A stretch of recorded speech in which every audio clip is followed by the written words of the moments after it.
Hi, I'm Keiser, your state senator from the 33rd Legislative District and chair of the Senate Health and Long-Term Care Committee.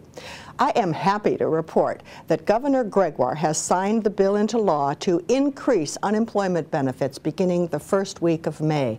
We're increasing the benefit $45 a week, and we're also increasing the minimum benefit from $129 a week to $155 a week. I was honored to participate in the bill signing ceremony with the governor and pleased that two 33rd District constituents, Omaha Sternberg and Bob Lolliger, were in Olympia to witness that bill signing ceremony. Now, on a more somber note, I cannot tell you how difficult the budget situation has become and how awful our choices are becoming. We received a new set of numbers that means that we will need to cut yet another $720 million from our current budget. And that's this year's budget, the one that ends just June 30th. So between now and then, we have to make many, many more cuts. Just last week, we passed our belt-tightening bill to cut $735 million out of the current budget, and now we've got more cuts to come. We also received our early forecast for the next 2 years. I wish I had better news to tell you, but it appears that we will have to find about $8 billion in the future. This is in an overall budget of about $33 billion.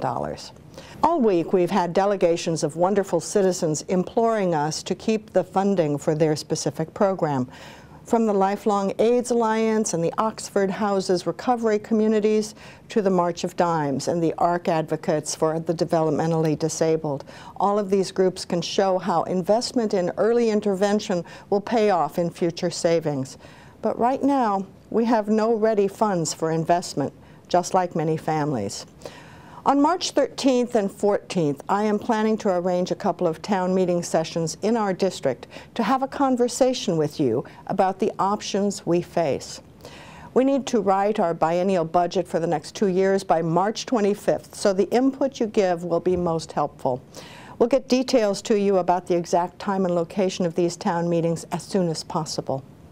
Now, on a much lighter note, I was thrilled this week to have my Truth in Music bill heard and to have the fantastic bass singer from the band Sha-Na-Na, John Bauman, also known as Bowser, participate in the hearing.